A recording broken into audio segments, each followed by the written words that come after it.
Hello students. आज हम 8 जान का पेपर डिस्कस करने जा रहे हैं। So let's start with the question number 51। 51 क्या है?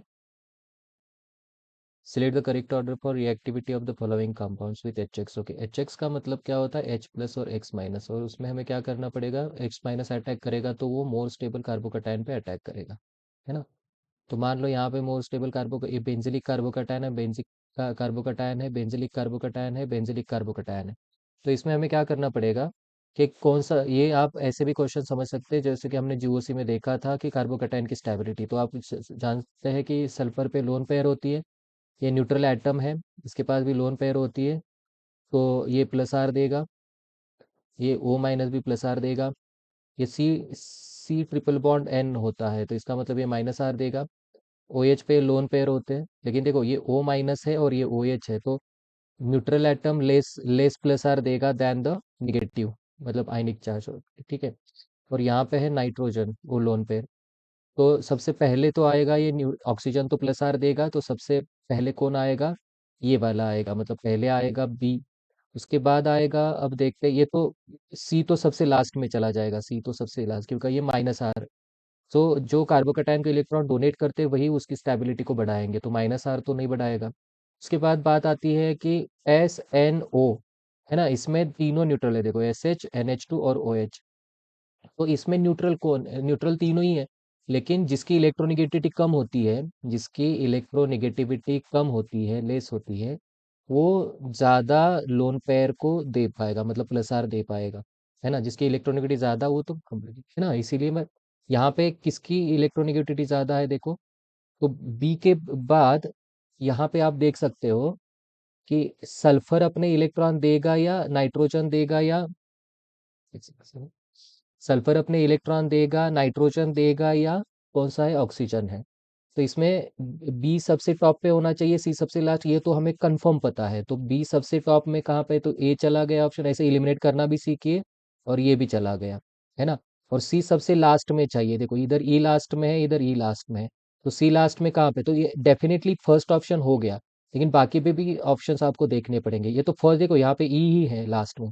ई क्या है? OH। OH तो नो डाउट कि माइनस आर से, मतलब सी से ज्यादा ई होगा, ये तो जान लीजिए। तो अपना कंफर्म ऑप्शन हो गया फर्स्ट, लेकिन कॉन्सेप्ट देखिए, पहला आएगा बी, तो ये अपने आ गया। फिर आएगा डी, मतलब नाइट्रोजन सल्फर। अब आप समझ सकते हो कि सल्फर ज्यादा डोनेटिंग है या नाइट्रोजन या ऑक्सीजन। तो नाइट्रोजन ज्यादा डोनेटिंग है, लेकिन नाइट्रोजन और ऑक्सीजन में जिसकी इलेक्ट्रोनिगेटिविटी कम है वो देगा, इसका मतलब नाइट्रोजन देगा। फिर यहाँ पे आना चाहिए, कौन सा ऑप्शन आना चाहिए? डी आना चाहिए। डी के बाद कौन सा आना चाहिए? OH आना चाहिए। फिर उसके बाद SH आना चाहिए, इसका मतलब है फर्स्ट ऑप्शन। तो आप इलिमिनेशन के साथ भी जा सकते हैं, ठीक है। नेक्स्ट है 52, how many of the following species are aromatic. Okay, aromatic की बात चल रही है, तो आप यहाँ पे देख सकते हैं। अभी ये जनरली देखो, ये वाला जो कंपाउंड है, ये यहाँ पे माइनस चार्ज है और यहाँ पे माइनस चार्ज है। तो पहले देखिए साइक्लिक है क्या? तो ये कॉन्जुगेशन है क्या? तो आप जानते हैं कि इसको हम डबल बोलते हैं, डबल सिंगल है।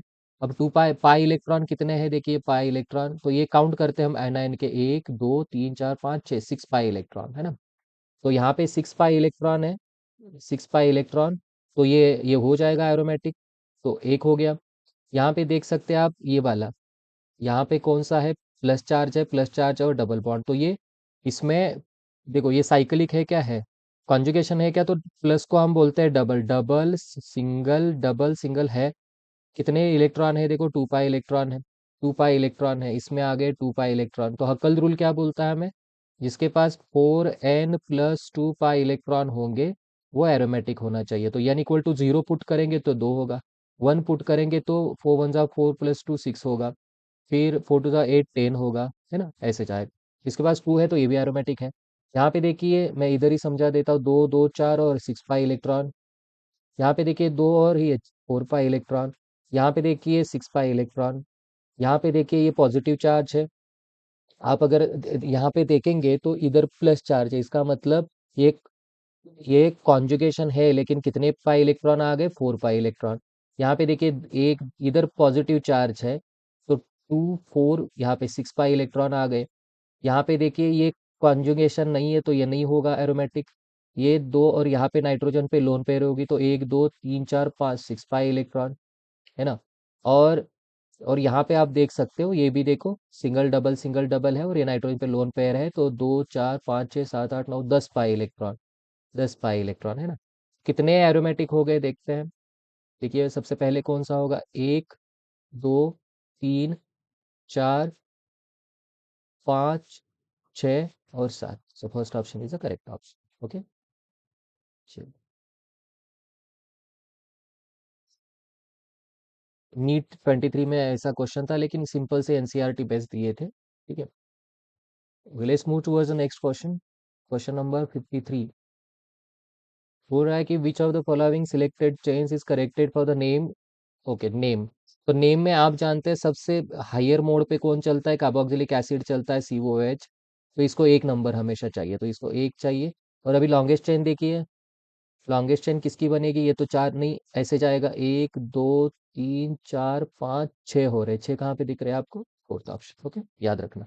OH का कोई, यहाँ पे OH है ना, ये OH तो सबस्क्रिप्ट में जाएगा, प्रेफिक्स में जाएगा, तो ये सफिक्स है अपना, है ना, ये सफिक्स है, ये देखो COH, इसको 1 नंबर आना चाहिए। 54 की बात करते हैं, CH3OCH3। अभी आप यहाँ पे देखोगे तो ये देखिए, यहाँ पे CH3OCH, यहाँ पे पॉजिटिव चार्ज है और यहाँ पे CH3 है। मैंने हमेशा बताया है कि नाइट्रोजन अगर कार्बोकैटायन के साइड में अगर ऑक्सीजन या नाइट्रोजन है, तो ये अपना रिजोनेंस से इसको क्या बनाता है, स्टेबल बनाता है। इसका -I भी लगता है ऑक्सीजन का ये कार्बन पे, लेकिन ये जनरली +R, इसका +M बोलते हैं, मेसोमेरिक इफेक्ट इसका ज्यादा होता है। और यहाँ पे देखिए हाइपर कॉन्जुगेशन भी है, 3 अल्फा H है, हाइपर कॉन्जुगेशन भी है। इसका मतलब एक को क्या क्या आना चाहिए, एक को स्टेबल ड्यू टू रिजोनेंस ए आना चाहिए, और क्या आना चाहिए, डिस्टेबलाइज्ड ड्यू टू, नहीं, देखो इंडक्टिव इफेक्ट है इसमें, लेकिन इससे इंडक्टिव इफेक्ट है, लेकिन स्टेबलाइज नहीं। ये इंडक्टिव इफेक्ट इसको, मतलब ये कार्बन को रिजोनेंस स्टेबलाइज कर रहा है, इंडक्टिव मतलब डिस्टेबलाइज कर रहा है। लेकिन आप डिस्टेबलाइज, इंडक्टिव इफेक्ट है लेकिन डिस्टेबलाइज नहीं बोल सकते, उससे ज्यादा प्लस है, मैं इसके लिए स्टेबलाइज बोल सकते हैं, ठीक है। इसका मतलब बी नहीं होगा। Stabilised by hyperconjugation, yes, तो सी भी होगा। सेकेंडरी कार्बोकेटायन नहीं, तो एक को आना चाहिए एसी। एसी कहाँ पे दिख रहा है आपको, देखिए एसी कहाँ पे दिख रहा है एक में, तो ये अपना तो हो गया, अगर कंफर्म हो तो, ये तो कंफर्म है, तो पहला तो होना ही चाहिए। अब दूसरा देखते हैं, और एक CF और F, जैसे कि आप जानते हैं इसके पास भी लोन पेयर होती है ना। ये कार्बोकेटायन इसके पास लोन पेयर होती है, ये देता है, लेकिन इससे ज्यादा -I होता है, मतलब डिस्टेबलाइज ड्यू टू इंडक्टिव, इसका मतलब 2 को होगा बी। और स्टेबल ड्यू टू, सेकंड में क्या है, स्टेबल ड्यू, हाँ, ये देखिए आप, यहाँ से अगर रिजोनेंस आ गया, एफ का रिजोनेंस, तो एफ के रिजोनेंस से ये जो कार्बोकेटायन है, ये स्टेबल नहीं हो रहा है, ये क्या हो रहा है, लेस स्टेबल हो रहा है, और इसका -I, तो यहाँ पे -I effect is greater than +M। ये देखो, ये एक और ये दो, इसमें आप कंपेयर कर सकते हो, क्योंकि all halogen shows -I effect. आप एरोमेटिक में हम भी क्लोरोबेंजीन देखते हैं, वो क्या होता है, तो पैरा डीएक्टिवेटिंग होता है, तो इसका ए भी आ गया। ये तो कार्बेनियन है, कार्बेनियन को इसका +I लग रहा है, तो इंडक्टिव इफेक्ट की वजह से ये डिस्टेबलाइज हो रहा है, इसका मतलब इसका तो बी होगा, बाकी कुछ नहीं आएगा। ये सेकेंडरी कार्बोकैटायन है, देखो अल्फा एच कितने हैं, 6 अल्फा H है, इसका मतलब इसका option stable due to resonance नहीं आएगा, stabilised by hyperconjugation, C एक आएगा इसका, और एक आएगा D. Correct option is the first option. ठीक है, तो आप पहले ही समझ सकते थे कि इसका आंसर क्या है, तो इसके हिसाब से आप जा सकते हैं। 55, match the column. Okay, CH3COH और CO, देखो कार्बोक्सिलिक एसिड, और ये क्या है, एस्टर है, ईस्टर है, इसका मतलब क्या होगा। 55 में आप अगर देखोगे, 55 में एक सेकेंड, 55 में अगर आप देखोगे तो ये एसिड और एस्टर है, इसका मतलब ये फंक्शनल आइसोमर आना चाहिए। ये ट्रिपल बॉन्ड फर्स्ट के सेकंड है, इसका मतलब ये पोजीशन आइसोमेरिज्म आना चाहिए। तो ए में 4 कहाँ पे दिख रहा है आपको, देखिए ए में 4 दिख रहा है आपको फोर्थ ऑप्शन में, है ना। तो ये तो आपका कंफर्म हो गया कि फोर्थ है, लेकिन आगे भी देखना पड़ेगा, ये 2 आएगा एग्जाम में। आप ये इतना टाइम नहीं होता है, आप 4 को ये करके और एक चेक करो बस, ये तो पोजीशन फिक्स होगा, लेकिन कौन सा चेक करना है, देखो यहाँ पे बी के 2 है, 2 है, दो है तो बी को छोड़ो, यहाँ पे देखना होगा आपको सी को, क्योंकि यहाँ पे 1 1 है। देखो चार में तो एक ही ऑप्शन है, तो यहाँ से ही आप आगे बढ़ सकते हैं। ये देखो NH2 और NH2, तो सी के लिए क्या आएगा, ये भी पोजीशन आइसोमर है, मतलब इसमें दो आएगा, CH3 OH and CH3 twice O, ether और एल्कोहल, ये क्या आएंगे, ये देखिए यहाँ पे ये भी क्या आएंगे, फंक्शनल आइसोमर आएंगे। इसका मतलब 4 2 2 4। ओके, Cn माइनस क्या होता है, 56। ये तो एम्बिडेंटेट होता है, आपको पता है, न्यूट्रल नहीं है चार्ज, ये तो न्यूक्लियोफाइल होता है ना, न्यूट्रल न्यूक्लियोफाइल नहीं है, न्यूक्लियोफाइल होता है। इसका मतलब Cn माइनस में आपको, ये देखिए, इसमें आएगा एम्बिडेंटेट न्यूक्लियोफाइल, मतलब थर्ड। और कितने हैं, एक है दो है, देखिए एक ही है। इसका मतलब ए में थर्ड तो श्योर हो आप। तो ए में थर्ड कहाँ पे आ रहा है, एस, एम्बिडेंटेट न्यूक्लियोफाइल। ए में कहाँ पे आ रहा है, यहाँ पे अगर आप साइनाइड देखोगे तो दो में ए में 3 आ रहा है, और ऐसा एक ही ऑप्शन है, बस काम खत्म, 2 4 सेकंड में बबल आउट करके आप छोड़ दे। तो इसमें भी देख सकते हैं आप, ये भी यनो या तो ओ अटैक करेगा, या तो यानी ये भी एम्बिडेंटेट न्यूक्लियोफाइल है ना। NH3 तो न्यूट्रल न्यूक्लियोफाइल है, क्योंकि नाइट्रोजन पे लोन पेयर होती है 1। और AlCl3 तो लेविस एसिड होगा, इसके पास वैकेंट d ऑर्बिटल होंगे, तो ये होगा इलेक्ट्रोफाइल, मतलब इसका आएगा सेकंड। सो 3 3 1 2, इसका मतलब सेकंड ऑप्शन होगा। 57 inductive effect fast on the, यहाँ पे भी आप देख सकते हैं,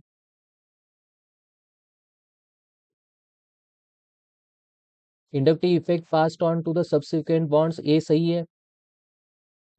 यहाँ पे पूछा है आपको करेक्ट स्टेटमेंट, ओके, ए हो गया। तो ए किसमें नहीं है, ये तो inductive effect fast on subsequent bonds, ये तो होता ही होता है, इसका मतलब ए किसमें नहीं है, देखिए दो तो चला गया। ठीक है, और बाकी देखते हैं अभी। द इफेक्ट डिक्रीजेस स्लोली, नहीं स्लोली नहीं, ये तो रैपिड होता है, रैपिडली होता है। इसका मतलब बी भी होना चाहिए। तो ए और बी, देखो बी इसमें नहीं है, बी अभी बचा एक और ये, इट, हाँ सॉरी, बी तो इनकरेक्ट है, सॉरी सॉरी, एक सेकेंड, बी इनकरेक्ट है, एक सेकेंड। तो अपना BDC तो चला गया, क्योंकि ए हमने क्या किया था, पहला करेक्ट करेक्ट पूछ रहे हैं ना वो, एक सेकेंड, करेक्ट पूछ रहे, तो ए तो अपना करेक्ट है, इसका मतलब ये चला गया, इसमें ए नहीं है, बाकी सब में ए है। बी तो इनकरेक्ट है, तो बी वाले सब चले गए, मतलब 57 में आप अगर देखोगे तो इसमें बी है, चला गया, इसमें बी है, चला गया, इसका मतलब करेक्ट आंसर होगा 3। तो एग्जाम के टाइम आप यहाँ से स्किप कर सकते हो नेक्स्ट क्वेश्चन पे, लेकिन अभी पढ़ाई करते हो तो आगे भी थ्योरी देखनी है। इट बिकम जीरो और निग्लेजिबल आफ्टर 3 4 कार्बन बॉन्ड, ये थ्योरेटिकल है। रिलेटेड टू विड्रॉ और डोनेट, इस प्लस आप विड्रॉइंग में माइनस आई बोलते हैं, और डोनेटिंग में हम प्लस बाय बोलते हैं। ओके, तो ऐसे आप देख सकते हैं। 58 है, statement 1, the sigma electrons of CH bond of the alkyl group enter into partial conjugation with the attached unsaturated system or with the unshared free electron, इसको हाइपर कॉन्जुगेशन बोलते हैं, and hyper conjugation is a permanent effect. तो 58 में आपका यहाँ पे आना चाहिए, ये देखिए hyper conjugation is a statement, इसमें देखो हाँ सॉरी, एसर्शन नहीं है, इसका मतलब स्टेटमेंट एक 1 and statement 2 both are correct one. Okay, 59 क्या है, select the pair of monovalent functional group. Monovalent क्या होता है, जिसके पास वैलेंसी 1 होता है। अभी एस्टर आप देखोगे तो RC double bond O O R, ये देखो डाई वैलेंसी हो गई, इसका मतलब इधर भी एक है, इधर भी एक। तो जिसमें एस्टर है वो तो नहीं होगा, अनहाइड्राइड है वो भी नहीं होगा, ये एस्टर है नहीं होगा, अनहाइड्राइड है, अनहाइड्राइड है। कार्बोक्सिलिक एसिड COH और OH, इसका मतलब होगा थर्ड ऑप्शन, इसको बोलते हैं मोनोवैलेंस। ROR, अनहाइड्राइड में भी क्या होगा, RCOOR, ORR ऐसे होगा। Select the correct statement about the given structure. मैं थोड़ा फास्ट इसलिए कर रहा हूँ कि ये बहुत लेंथी पेपर है, थोड़ा सा हम जल्दी करेंगे तो वीडियो लंबा नहीं हो जाएगा। Select the correct statement about the given structure. Okay, यहाँ पे आपको दिख रहा है एस्टर, यहाँ पे आपको दिख रहा है कीटोन, यहाँ पे फिर आपको दिख रहा है एस्टर, और यहाँ पे दिख रहा है कार्बोक्सिलिक एसिड, कार्ब एसिड। तो फॉर क्या बोल रहे हैं, करेक्ट स्टेटमेंट। ओके, करेक्ट दिख रहे, कीटोनिक एंड बोथ अल्डिहाइड तो इसमें नहीं है, छोड़ दो। Ketonic group and carbo ketonic group along with carboxylic acid act as prefix. अब देखिए एक बात समझिए, अगर मुझे प्रेफिक्स सफिक्स मतलब नोमेनक्लेचर की बात आती है, तो कार्बोक्सिलिक एसिड को एक जगह पे रखना पड़ेगा, क्योंकि ये सफिक्स हो जाएगा, ये प्राइमरी फंक्शनल ग्रुप है। जो प्राइमरी फंक्शनल ग्रुप होता है उसको हम बोलते हैं सफिक्स, बाकी सारे होंगे प्रेफिक्स। मतलब कीटोन और एस्टर एस्टर होगा प्रेफिक्स, बाकी और कार्बोक्सिलिक एसिड होगा suffix. Ketonic group along with carboxyl act as a prefix while both ester group act as both ester group नहीं, ester attached with the carbon to the acts as suffix नहीं, ester तो suffix में होगा, both ester group along with ketonic group prefix okay, carboxylic suffix x, fourth option is a correct option. तो याद रखना ये mono bi function multi function group में order पूछ रहे हैं तो COH को सबसे ज्यादा होती है, उसकी ट्रिक भी मैंने क्लास में दी है, आप देख लेना। अब बात करते हैं which one of the following is a correct order. Okay, ionic radius की बात चल रही है, आप जानते हैं कि डाउन द ग्रुप क्या होता है, ली, ना, के, आर, सी, एफ, फ्रांसियम को छोड़ो, सीजियम, रुबिडियम, पोटेशियम, सोडियम है। यहाँ से यहाँ जाते हैं आप तो साइज क्या होती है, इंक्रीज होती है, Li plus, Na plus, K plus, Rb plus, Cs plus, और Fr तो रेडियो एक्टिव है, इसको छोड़ो। तो आयनिक रेडियस तो सही ऑप्शन है, पहला सही है, इनकरेक्ट पूछा है तो, लेकिन पहला Na plus, okay, ionic radius ये तो करेक्ट है, पहला करेक्ट है। हाइड्रेटेड रेडियस, देखो हाइड्रेशन एंथैल्पी क्या है,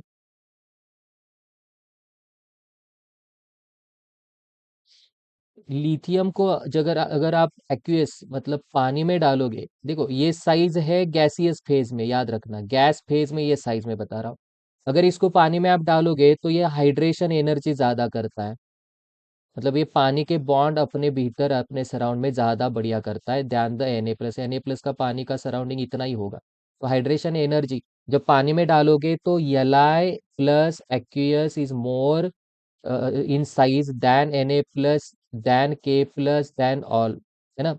तो जो हाइड्रेशन एंथैल्पी जब ज्यादा होती है तो उसकी साइज बढ़ती है, साइज बढ़ने से वो सॉल्यूशन का जो वो आयन का आयनिक मोबिलिटी, मोबाइल मतलब घूमते रहना, मोबिलिटी कम होती है। मुझे बताओ कोई आयन 3 बॉक्स पानी के लेके भाग रहा है, कोई दो और एक, तो एक वाला बॉक्स जल्दी भागेगा। तो Li प्लस Na प्लस अगर गैस में ये ऑर्डर है, लेकिन अगर पानी में आप डालोगे तो हाइड्रेशन एंथैल्पी की वजह से ये साइज उल्टी होती है, मतलब Li प्लस पानी का लेयर ज्यादा करता है, उसकी आयनिक मोबिलिटी भी कम होती है, याद रखना। तो हमें यहाँ पे हाइड्रेटेड रेडियस Li प्लस का ज्यादा है। ओके, तो ए सही है, बी भी सही है। एक्सटेंट ऑफ हाइड्रेशन, यस, ये सी गलत है, मतलब 61 में आएगा थर्ड ऑप्शन, 61 में क्या आएगा, थर्ड ऑप्शन सी ओनली। क्यों, क्योंकि extent of hydration Li plus का ज्यादा है, याद रखना। हाइड्रेटेड रेडियस इसकी ज्यादा है तो extent of hydration Li plus का ज्यादा होगा, और ज्यादा होगा तो पानी सराउंडिंग ज्यादा करेगा तो उसकी आयनिक मोबिलिटी मतलब पानी में जब घूमने का स्पीड है वो भी कम हो जाएगा। ओके, चलिए इसको थोड़ा हटा देता हूँ, देखिए बहुत ही इंपॉर्टेंट क्वेश्चन था ये, कि group 1 group 2 ions if you added into the water then the hydration due to the hydration energy its size increases, तो down the group size increases, याद रखना। ठीक है, next one O3।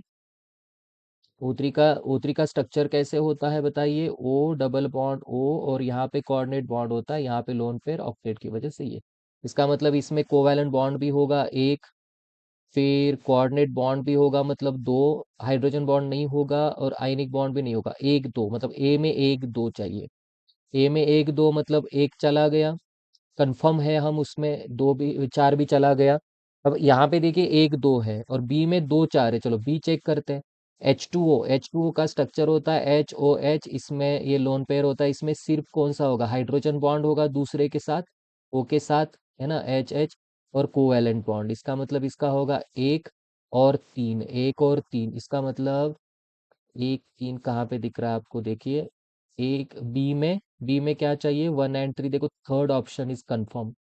Okay, copper sulphate में क्या होता है, अभी कॉपर सल्फेट में देखते हैं हम, CuSO4, CuSO4 में क्या होता है, ये हाइड्रोजन के साथ बॉन्ड, चार के साथ बॉन्ड बना देता है और एक जो है वो बाहर होता है, ऐसे होता है वो, मतलब इसमें कोऑर्डिनेट बॉन्ड भी आएगा, कोवैलेंट बॉन्ड। सल्फेट में, सल्फेट का स्ट्रक्चर कैसे होता है, सल्फेट का यस डबल बॉन्ड हो, डबल बॉन्ड हो, O और O, ये कोऑर्डिनेट बॉन्ड भी हो सकता है, याद रखना। तो इसमें कोवैलेंट आएगा, कोऑर्डिनेट आएगा, हाइड्रोजन बॉन्ड भी आएगा, ये पानी का हाइड्रोजन बॉन्ड एक बाहर वाला, और आयनिक बॉन्ड भी होगा Cu+, इसका मतलब सी में आएगा 1 2 3 4, तो 1 2 3 4 आ रहा है। और डी में देखिए अमोनियम, अगर अमोनिया की बात करें हम, तो ये देखिए यहाँ पे अगर अगर हम अमोनिया की बात कर रहे हैं, तो यहाँ पे हो सकता है थोड़ा स्पीड मेरा ज़्यादा हो, लेकिन कोई ऑप्शन नहीं है मेरे पास। ठीक है, आप फिर पॉज करके थोड़ा देख सकते हैं। देखो ये NH3 अब कोऑर्डिनेट बॉन्ड एक के साथ बनाता है, ये अपना NH4+ है। और सल्फेट का तो मैंने अभी बताया, इसका मतलब इसमें आयनिक भी होगा NH4+ का, कोवैलेंट भी होगा अमोनिया या इसका, और ये कोऑर्डिनेट बॉन्ड भी होगा। कोऑर्डिनेट बॉन्ड मतलब 1 1 2 3 नहीं होगा, 1 to 4 होगा, 1 to 4। So third option is the correct option. तो हमने पहले ही 2 सेकंड में पहचाना था। याद रखिए, ये तो रिस्क बहुत हेवी उठाना ही पड़ता है फाइनल पेपर में, सब मत करना। ठीक है, इसीलिए थोड़ा पढ़ते रहोगे, अच्छे रिवाइज करोगे तो हो जाएगा। ये देखिए पूछा है, which of the following is incorrectly match. Okay, sp3d trigonal bi pyramidal होता है। अब मैं यहाँ पे आपको एक लिस्ट देता हूँ, क्योंकि मेरे पास था वो लिस्ट। एक सेकेंड, कौन किसमें किस कौन से ऑर्बिटल इन्वॉल्व है, ये थियरी पॉइंट थोड़ा आप देख लीजिएगा। मैं ये बताना चाह रहा हूँ, अगर sp3d है तो इसमें d ऑर्बिटल होता है dz2। फिर sp3d2 है तो होता है sp3d2 में dx2-y2 और dz2 होता है, याद रखना। और sp3d3 में pentagonal bi pyramidal dx2-y2 dz2 और dxy होता है। डी सॉरी सॉरी सॉरी, एक सेकेंड, इसमें होता है sp3d3 मतलब पेंटागोनल बाई पिरामिडल में, ये तो आपको याद रखना होगा। एंगुलर पेयर होता है तो dxy dyz और dzx ये होते हैं। ठीक है, और डी अपना जो कोऑर्डिनेशन का होता है DSP2, उसमें भी sp3d, देखो DSP3 इसमें dz2 होता है, d2 अगर दिखे तो x2-y2z2 और d3 दिखे तो ये होता है। तो आई होप आपको वो समझ में आया होगा। ठीक है, चलिए थोड़ा हटा देता हूँ, रुकिए। चलो तो अभी बताइए आपकी कौन सा ऑप्शन होगा sp3d में ट्राइगोनल बाय पिरामिडल। तो spx और dz तो ये सही है, इनकरेक्टली मैच बोल रहे हैं। sp3d3 पेंटागोनल बाय पिरामिडल में dx2-y2 dz2, और यहाँ पे अभी सेकंड में आप ये देख सकते हैं कि कौन सा dx2-y2 dz2 और होता है dxy। और फिर sp3d2 मतलब ये भी करेक्ट है। d2 में क्या होता है dx2-y2 और dz2। हाँ, तो गलत कौन सी पेयर है, उन्होंने क्या बोला, एक सेकेंड, इसमें sp3d2 sp3d3 और ये कौन सा है, एक सेकेंड। हाँ, इसमें मैंने थोड़ा एक गलत बता दिया आपको। sp3d में ये सही है, dz2 होता है। हाँ सॉरी, sp3d3 में अलोंग द एक्सिस नहीं, in between the along the axis होगा, सॉरी इन बिटवीन एक्सिस नहीं। हाँ ये सही है, dx2-y2z और xy आता है। ठीक है। हाँ, ये sp3d2 ऑक्टाइडल होता है, ये कैप्ड ऑक्टाइडल या डिस्टॉर्टेड ऑक्टाइडल इसमें नहीं होता, उसमें एक लोन पेयर आती है। तो sp3d2 में कैप्ट ऑक्टाइड्रॉन आप MnO7 2- ऐसा कोई स्ट्रक्चर उसमें भी आप देख सकते हैं, तो ये तो गलत हो गया। और sp3 टेट्राइड ये तो सही है, इसका मतलब इनकरेक्ट मैच होगा थर्ड। हाँ, मैंने गलती से बताया था कि sp3d3 में XY YZ, लेकिन ये पेंटागोनल बाई पिरामिडल में दो है, वो अलोंग द प्लेन आते हैं, मतलब x2-y2, और एक है वो इन बिटवीन द एक्सिस आता है, मतलब होता है dxy। तो ये बात आप याद रखिए। 64 है number of correct option, polarisability. ये देखिए मैं यहाँ पे थोड़ा थियरी बताना चाहूंगा, फजांस रूल। फजांस रूल में हम क्या करते हैं, एक ही ट्रिक याद रखना, स्मॉल कैटायन, स्मॉल कैटायन और लार्ज आनायन, लार्ज एनायन, है ना।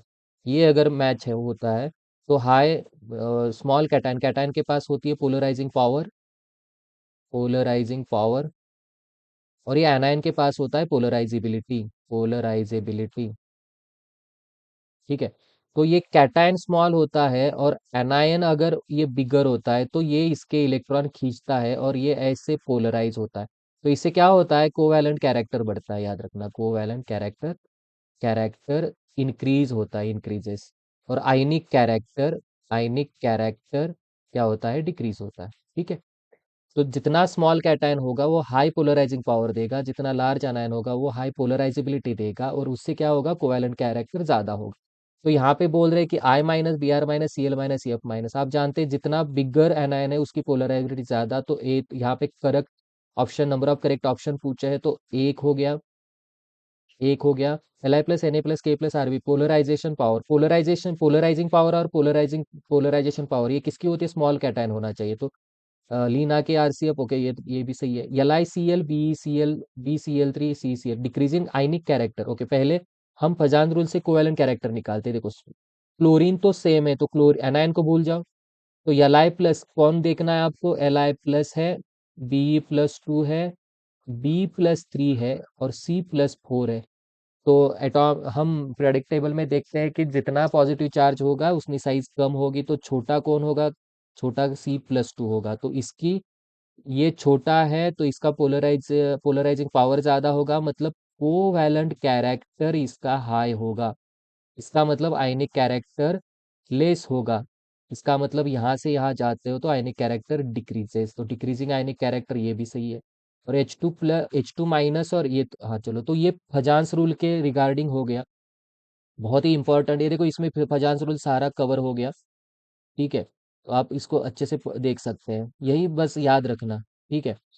दूसरी बात है, ये थोड़ा एमओटी का क्वेश्चन है, ये देखिए, मैं H2 माइनस, ओके चलिए H2 माइनस का पहले निकालते, तो टोटल इलेक्ट्रॉन्स कितने होंगे, एक दो और एक तीन इलेक्ट्रॉन होंगे, तो इसका आएगा σ1s2 और सिग्मा स्टार 1s1, ओके।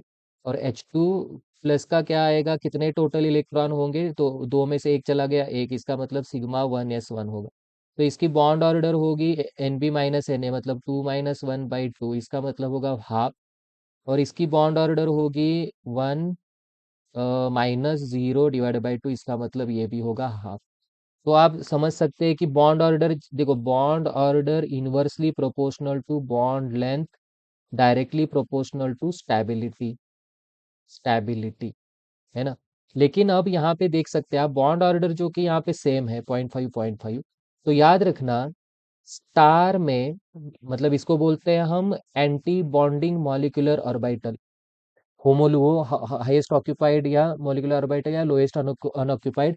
तो एंटी बॉन्डिंग मॉलिक्यूलर ऑर्बिटल में जितने ज्यादा स्टार स्टार वाले इलेक्ट्रॉन होंगे, स्टार में ज्यादा होंगे, उतना वो लेस स्टेबल होगा।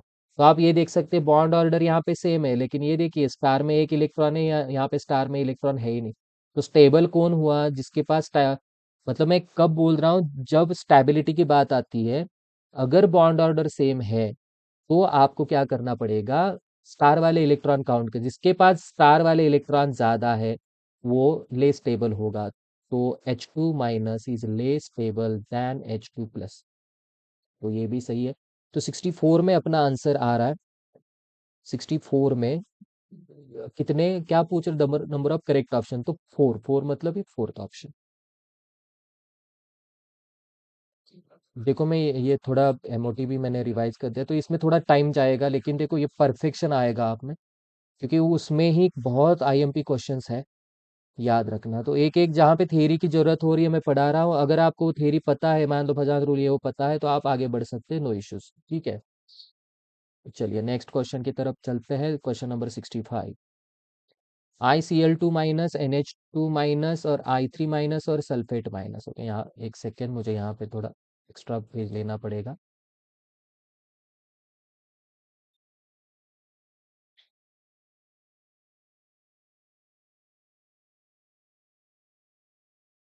ओके, पहले क्या पूछ रहे हैं, मैं ICl2 minus, NH2 minus, ICl2 minus, NH2 minus, उसके बाद क्या था मेरे पास, यहाँ पे होगा I3 माइनस और SO4 माइनस 2। तो क्या बोल रहे हैं यहाँ पे, 14 d orbital, okay, 25s character. हाँ, इसमें देखो, इसमें थोड़ा टाइम लगेगा, लेकिन मैं यहाँ पे अभी सारे चीजें समझा रहा हूँ आपको, आप खुद से भी थोड़ा देख सकते हैं, ठीक है। चलिए, तो पहले बात करते हैं आई सी एल टू होता है हेलोजन में, मतलब FCl Br I, period number 2 3 4 5। तो आयोडीन का होगा 5s2 5p5, 5p5। तो एस ऑर्बिटल में होंगे कितने इलेक्ट्रॉन? 2 इलेक्ट्रॉन। और पी ऑर्बिटल में, अगर इसको ये किसी को पता है तो प्लीज थोड़ा स्पीड आगे करिए, आगे चलिए आप। ठीक है, तो ये होगा, क्योंकि 17 ग्रुप एलिमेंट है तो ये होगा। ICl2 में और एक एक्स्ट्रा इलेक्ट्रॉन है, मतलब 1 2 3 4 5, ये होगा 5d, ये होगा 5p, ये होगा 5s। तो Cl2 देखो, ऐसे ऐसे वाले इलेक्ट्रॉन मुझे कितने चाहिए? एक इलेक्ट्रॉन एक्स्ट्रा इसमें ऐड किया है उन्होंने, मतलब देखो ऐसे ऐड करना है इधर। और मुझे लग रहा है अभी दो, दो लग रहा है, मतलब एक को मुझे एक्साइट करना पड़ेगा, मतलब ये यहाँ जाएगा, जो ये इलेक्ट्रॉन था इधर जाएगा। तो इसका मतलब यहाँ पे देखिए ये हाइब्रिडाइजेशन आ गया sp3d। कौन सा आ गया? sp3d को बोलते हैं ट्राइगोनल बाई पिरामिडल। और ट्राइगोनल बाई पिरामिडल होता है ऐसे। ठीक है, sp3d। और उसमें कितने लोन पेयर्स हैं? 1 2 और 3 लोन पेयर्स हैं। तीन इले लोन पेयर्स मतलब जाएंगे यहाँ पे बेंट रूल के हिसाब से, कहाँ पे रिपल्शन, इधर रिपल्शन कम हो रहा है, तो ये 3 लोन पेयर यहाँ जाएंगे, और यहाँ पे होगा आयोडीन, यहाँ पे होगा Cl, और यहाँ पे होगा Cl। तो देखिए आप, इसका स्ट्रक्चर होगा लीनियर, लीनियर। और इसमें डी ऑर्बिटल भी आ रहा है, और परसेंटेज क्या था वो? देखो फर्स्ट में देखते हैं अभी।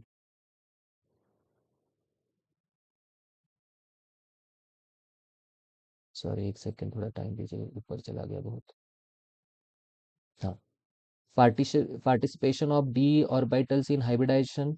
पार्टी ओके, sp3d है तो इसका फर्स्ट आना चाहिए।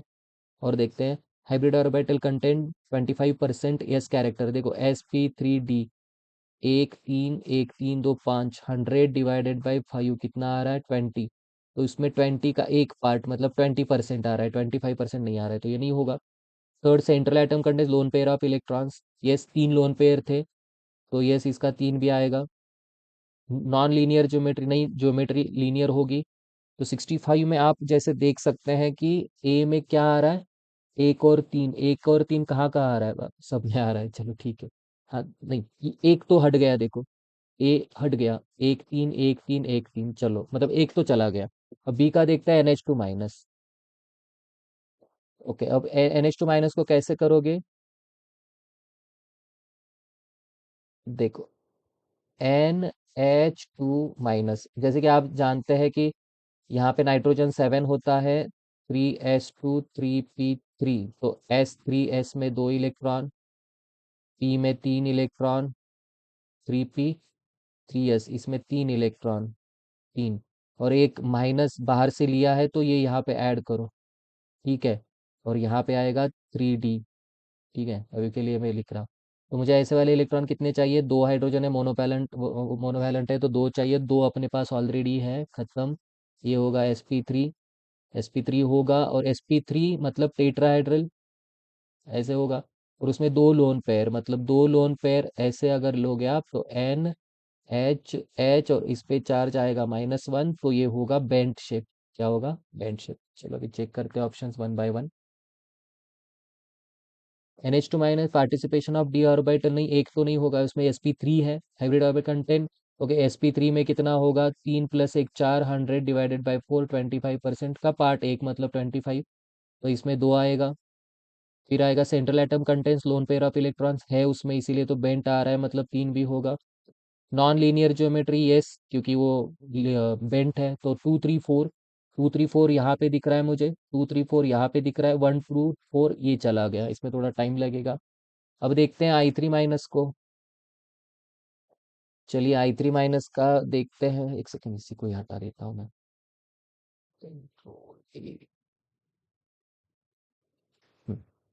I3 माइनस को कैसे करोगे? I3 - 1 ऑलरेडी है, आई अभी अभी हमने देखा 5s2 5p5। मैं थोड़ा ज़्यादा स्पीड से थोड़ा ले रहा हूँ, अगर किसी को पता है ये वाली चीज़ें तो आराम से आगे स्किप कर सकते हैं। तो एक कंफर्म आपको आंसर देगा, ये ट्रिक से नहीं चलने वाली बातें हैं। ठीक है, तो I3 - I होगा, तो सेंटर पे कौन आ रहा है? आई। तो इसको लग रहे हैं 2 आयोडीन।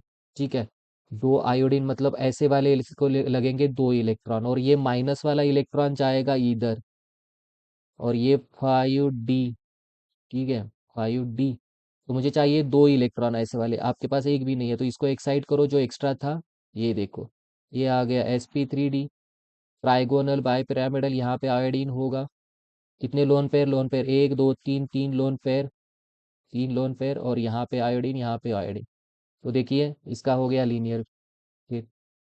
ओके, चलिए ऑप्शन देखते हैं अभी। क्या यार, अच्छा ऐसे क्यों हो रहा है सर, बार बार पीछे जा रहा है। ठीक है, तो I3 minus participation of d orbitals, yes एक होगा। हाइब्रिड ऑर्बिट कंटेंट 20% आ रहा है। Central atom content lone pair, yes तीन भी आएगा।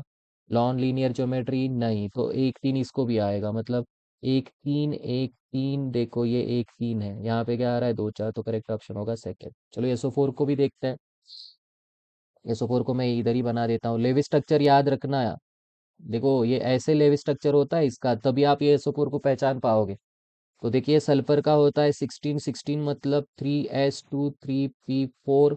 तो 3s में कितने आ गए दो, और 3p में कितने आ गए चार, एक दो तीन चार। अब कोई कई लोग सोचेंगे सर ये माइनस आप ले क्यों रहे हो। नहीं, ये तो ऑक्सीजन का चार्ज, इससे आपको थोड़ा लेवी स्ट्रक्चर पता होना चाहिए। तो देखो ऑक्सीजन में कितने चाहिए, एक सिग्मा चाहिए, एक सिग्मा चाहिए, चार सिग्मा पांच और दो पाए। ठीक है, दो पाए और कितने, एक दो तीन चार सिग्मा। तो चार सिग्मा के लिए मुझे कितने एक्साइट करने पड़ेंगे। तो याद रखना ये पाई बॉन्ड ये रिजोनेंस ऐसे कर रहा है, इसका मतलब मुझे सिग्मा पहले चाहिए, मतलब ये इसको एक्साइट करके यहाँ पे रखूंगा। तो एस, ये जाएगा दो लोन पेयर यहाँ पे। तो कितने इलेक्ट्रॉन, देखो मुझे चाहिए एक दो तीन चार पाँच छः इलेक्ट्रॉन चाहिए। तो मेरे पास अभी है कितने, एक दो तीन चार पाँच छः, तो ये एक्साइट करना पड़ेगा, एक एक्साइट करना पड़ेगा। तो मुझे बताओ, मैं थोड़ा यहाँ पे समझा देता हूँ आपको, एक सेकेंड रुकिए, इसको हटा देता हूँ।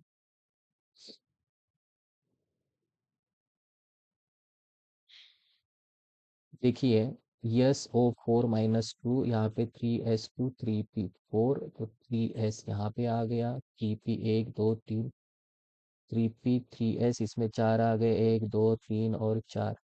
तो मुझे D एक दो तीन चार और पाँच, ये 3D हो गया। तो देखिए आपको जैसे कि इसमें दो पाई बॉन्ड होते हैं, तो मुझे दो लगेंगे यहाँ पे, और ये लगेंगे है ना, ये माइन। तो अब देखिए यहाँ पे एक सिग्मा है एक पाई है, पाई तो अनहाइब्रिडाइज्ड ऑर्बिटल में है तो वो नहीं करेगा। तो मुझे सिर्फ सिग्मा काउंट करना पड़ेगा। तो सिग्मा के लिए कितने इलेक्ट्रॉन लग रहे हैं, एक दो तीन चार, और पाई के लिए पाँच छः। हमारे पास है कितने, एक दो तीन चार पाँच छः। तो इसको एक्साइट मैं करूंगा तो ये यहाँ चला जाएगा, और इसको एक्साइट करूंगा तो ये यहाँ चला जाएगा। तो मुझे ये जाएगा सिग्मा सिग्मा सिग्मा सिग्मा, ये जाएगा पाई और पाई, तो इसका हाइब्रिडाइजेशन होगा sp3। sp3 मतलब टेट्राहेड्रल, तो ये होगा ऐसे O माइनस और ये वन। ठीक है, sp3। तो याद रखना यहाँ पे मैंने जैसे ये -2 है, ये यहाँ पे क्यों नहीं ऐड किया, ऐसे इधर क्यों नहीं ऐड किया, क्योंकि ये ऑक्सीजन के ऊपर होता है ना। चलिए तो ऑप्शन देखते हैं वन बाय वन। पहला है participation of D orbital, participation of D orbital नहीं, क्योंकि sp3 है। देखो डी है, पार्टिसिपेशन ऑफ डी ऑर्बिटल देखो है डी ऑर्बिटल, लेकिन वो पाई बॉन्ड में यहाँ पे फंसे है सब। पार्टिसिपेशन ऑफ डी ऑर्बिटल है लेकिन इन हाइब्रिडाइजेशन में नहीं है। हाइब्रिडाइजेशन में तो इसका sp3 है। 25% एस कैरेक्टर है, तो फोर्थ को टू आना चाहिए। Central atom contains lone pair of electron, नहीं है। नॉन लीनियर ज्योमेट्री, यस, तो डी में आएगा फोर। तो टू फोर मतलब थर्ड ऑप्शन। ओके, चलिए 66 देखिए। क्या बोल रहे हैं, नोडल प्लेन कितने होते हैं। हाँ, तो मैं एक आपको डेटाबेस यहाँ पे दे रहा हूँ। देखो दो टाइप के ऑर्बिटल होते हैं, यमोटी में बोला गया, एक होते हैं जीराड और एक होते हैं अनजीराड। तो जीराड में कौन आता है, ठीक है, मैंने यहाँ पे कहीं तो नोट किया था उसको। हाँ, जीराड और जीराड क्या होता है, ये स्पेक्ट्रोस्कोपिकल टर्म है। जीराड में कौन कौन आते हैं, सिग्मा और पाई स्टार, याद रखना। और अनजीराड में कौन आते हैं, पाई और सिग्मा स्टार, ये याद रखना। तो नोडल प्लेन की बात अगर आप करोगे, तो पाई का नोडल प्लेन कैसे होता है, ये देखो, ये प्लस और ये माइनस, ऐसे एक नोडल प्लेन होता है। और पाई स्टार में कैसे होता है, एक प्लस ऐसे एक माइनस ऐसे, तो ऐसे एक प्लेन होता है। और एक प्लस और एक माइनस। जैसे हम डंबल देखते हैं ऐसे, तो एक ज्योमेट्री टाइप हम सिमेट्री के टाइप प्लस माइनस करते हैं, तो इसमें दो नोडल प्लेन होते हैं। तो याद रखना, अगर मैं सिग्मा की बात करूं, तो सिग्मा, जितने सिग्मा है उसमें 0 नोडल प्लेन होते हैं। जितने सिग्मा स्टार और पाई है उसमें एक नोडल प्लेन होता है, और पाई स्टार में दो होते हैं। ठीक है, तो इसका करेक्ट ऑप्शन क्या आना चाहिए बताइए? एक में यहाँ पे क्या आना चाहिए? ए में आना चाहिए दो। ए दो किस में है? तो ये चला गया, ये चला गया। और बी में देखो, sigma star sigma star sigma star pi pi, sigma star और पाई एक नोडल प्लेन होता है। एक नोडल प्लेन मतलब थर्ड। इसका मतलब 66 में आंसर क्या आना चाहिए आपको? ए। बी का थर्ड मतलब second option is most important. ठीक है। तो मैंने आपको यहाँ पे अमोटी का जिराड अनजिराड ये बता दिया। बॉन्ड ऑर्डर भी हो गया, देखो सारा केमिकल बॉन्डिंग रिवाइज हो गया। फजान्स रूल भी हो गया, VSEPR भी हो गया। अभी आप सिर्फ जियोमेट्रिक ज्योमेट्रिक करोगे तो बात बन जाएगी। ठीक है। अब ये देखो, डाइपोल मूवमेंट। डाइपोल मूवमेंट किसको बोलते हैं? डाइपोल मूवमेंट मतलब क्या होता है? मान लो कोई ए एटम है और बी है, इसमें इलेक्ट्रोनिगेटिविटी इसकी ज्यादा है, तो ये डेल्टा माइनस करता है, डेल्टा प्लस, तो ये पोलराइज करता है। तो ये डिस्टेंस दोनों में कितना है? तो dipole movement mu is equal to क्या होता है? चार्ज उस पे कितना है इनटू डिस्टेंस, या तो प्लस या तो माइनस, है ना। और ये डिबे में काउंट होता है, तो 1 डिबे इक्वल टू होता है, वो याद, वैल्यू को थोड़ा याद रखना है। ठीक है, 3.33 इंटू -30 कूलम मीटर। ये कई लोग सेंटीमीटर बोलते हैं, कूलम मीटर। या फिर इसका याद रखना 10⁻⁻18 इलेक्ट्रोस्टैटिक यूनिट्स और सेंटीमीटर, ये CGS में है। देखो ये कूलम मीटर है, ये ESU सेंटीमीटर है, बस हो गया। तो अब CH2Cl2 याद रखना, CH4, CH3 1 Cl, CH3 2 Cl, CH3 Cl और 4 Cl। इसका परफेक्ट ज्योमेट्री है टेट्राहेड्रल म्यू इक्वल टू 0। जिसका परफेक्ट ज्योमेट्री है और जितने भी लीनियर है, अभी लीनियर हमने क्या क्या देखा था बताइए? I3 माइनस देखा था, और यहाँ पे और एक चीज देखी थी। ये देखिए, अभी अभी अभी अभी हमने लीनियर देखा था, कौन सा? ICl2 माइनस, है ना। ये देखो ICl2 माइनस। बहुत इंपॉर्टेंट चीज मैं बता रहा हूँ, जिनकी ज्योमेट्री लीनियर है वो सारों का म्यू 0 होता है। याद रखना, कितने भी हो, जितने लीनियर, लीनियर और परफेक्ट VBT आनी चाहिए, मतलब टेट्राहेड्रल, ये वो सारी चीज। तो देखो ये टेट्राहेड्रल है, म्यू 0 म्यू 0। अब देखो ऑर्थोमेटा पैरा में, याद रखना, ये देखो यहाँ पे क्लोरीन खींच रहा है, यहाँ पे क्लोरीन खींच रहा है, यहाँ पे खींच रहा है। तो ये बॉन्ड एंगल कितने का आ रहा है? बॉन्ड एंगल कितने का आ रहा है? 180 डिग्री। तो अभी देखो म्यू रिजल्टेंट, हमारा फार्मूला जैसे फिजिक्स में आप पढ़ते हो, P² + Q² + 2PQ cos theta. तो आप जैसे जानते हैं cos 180 क्या होता है? cos 0 1 होता है, cos 0 1, और cos 180 क्या होता है? 0। तो ये टर्म 0 हो गई, है ना, ये टर्म 0 हो गई। और P² + P² आ गया। इसका मतलब ये देखो, P² मतलब कुछ तो यहाँ पे म्यू होगा, और यहाँ पे भी कुछ तो म्यू होगा। तो ये P² क्या होगा? μ² + μ², मतलब कितना होना चाहिए वो? सर cos 180 ना, cos 0, यहाँ पे देखिए cos 0 डिग्री 1 होता है, cos इसके अपोजिट में, सॉरी -1 होता है, -1। cos 180 होता है -1। तो देखो ये μ², यहाँ पे मान लो म्यू है, यहाँ पे म्यू है, तो ये होगा μ²। तो μ² 2 μ², और ये 2 म्यू माइनस में, तो 2 μ² -2 μ², तो पैरा का म्यू होता है 0। ठीक है। ऑर्थो का एंगल कितना होगा? ऑर्थो तो ऐसे होगा, तो ये एंगल होगा 60 डिग्री, है ना। ये देखो ये 180 है टोटल, तो ऑर्थो तो यहाँ होगा ये वाला एंगल, और मेटा ये होगा, तो ये कितना होगा? 120 डिग्री। 120 डिग्री और ये 60 डिग्री। तो याद रखना, ortho more stable then Meta, और ये म्यू म्यू सबसे ज्यादा ऑर्थो का होता है, फिर मेटा का कम होता है, पैरा का 0 होता है। तो ये बोल रहे consider the following molecule, 0 dipole movement किस किस का होगा? तो थर्ड का तो होना चाहिए। और CCl2 में याद रखना हमेशा, CHCl3 जो एक क्लोरीन आता है ना, तो क्लोरीन का तो टेट्राहाइड्रल होता है, ये देखिए ऐसे टेट्राहाइड्रल होता है। तो यहाँ पे मान लो ये H है, यहाँ पे ये H है, यहाँ पे ये कोई डाइपोल मूवमेंट में पार्टिसिपेट नहीं कर रहे, तो ये अकेला खींच रहा है इसको। तो सबसे ज्यादा म्यू होगा 1 Cl का, फिर 2 Cl का, और फिर 3 Cl का। ये बहुत ही इंपॉर्टेंट है, देखिए 1 Cl का म्यू हमेशा ज्यादा होता है। देखो उतना ही पोलराइजेशन 2 Cl में बढ़ जाएगा 3 Cl में, तो उसका वीक हो जाएगा मूवमेंट डाइपोल, है ना। तो सबसे हेवी डाइपोल होगा CH3Cl का। CO2 तो लीनियर ज्योमेट्री होती है, आपको पता है, ये भी जीरो होगा। BF3 क्या होगा? Trigonal planar.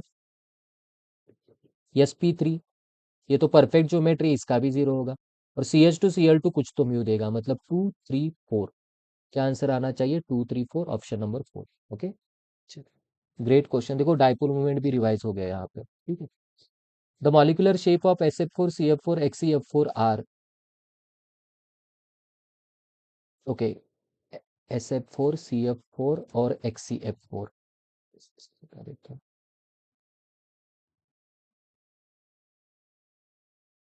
अरे यार,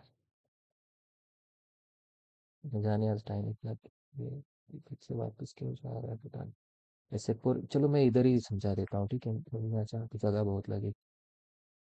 चलो ठीक है, कोई बात नहीं। SF4CF4 XeF4, SF4CF4 XeF4। Sulphur का अभी अभी मैं बताया था। ये प्रैक्टिस जब आप हेवी करते हैं ना तो हो जाता है वो, याद याद रखना, ठीक है। 3 3 में तो 16 ऑक्सीजन के नीचे आएगा, मतलब 4 4, मतलब 1 2 और 3 और ये 4।